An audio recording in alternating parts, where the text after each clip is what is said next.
Hi అండి.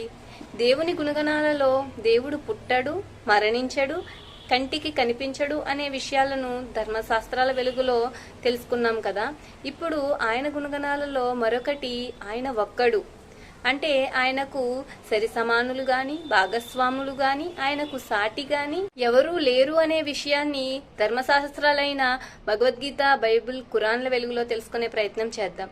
ముందుగా భగవద్గీత 18వ అధ్యాయం 62వ శ్లోకంలో తమేవ శరణం గచ్చ సర్వభావేన భారత తత్ప్రసాదాత్ పరాం శాంతిం స్థానం ప్రాప్స్యసి శాశ్వతం. దీని భావం ఈ విధంగా ఉంది: ఓ అర్జున, సర్వ విధముల ఆ ఈశ్వరునే శరణు పొందుము. ఆయన అనుగ్రహముచే సర్వోత్తమమగు శాంతిని, శాశ్వతమకు మోక్ష పదవిని నీవు పొందగలవు. శ్రీకృష్ణుల వారు అర్జున వారికి తెలియజేస్తున్నారు ఏమని? ఓ అర్జున, సర్వ విధముల అంటే మనకు ఏ కష్టం గాని, ఆపద గాని, సమస్య గాని ఏం వచ్చినా, ఎలాంటి పరిస్థితులు ఎదురైనా ప్రతిసారి కూడా ఆ సర్వేశ్వరుణ్ణి వేడుకోవాలి అని, అలా ఆయనను వేడుకోవడం వల్ల అత్యుత్తమమైన శాంతి మరియు శాశ్వతమైన మోక్షం మనకు లభిస్తాయని భగవద్గీత తెలియజేస్తుంది.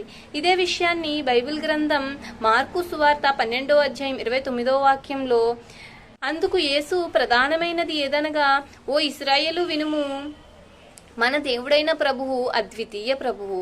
నీవు నీ పూర్ణ హృదయముతోనూ, నీ పూర్ణ ఆత్మతోనూ, నీ పూర్ణ వివేకముతోనూ దేవుడైన ప్రభువును ప్రేమింపవలెనన్నది ప్రధానమైన ఆజ్ఞ. ఈ వాక్యంలో మన దేవుడైన ప్రభువు అద్వితీయ ప్రభువు, రెండు కానివాడు, అంటే ఒక్కడు అనే విషయాన్ని బైబిల్ గ్రంథం తెలియజేస్తుంది.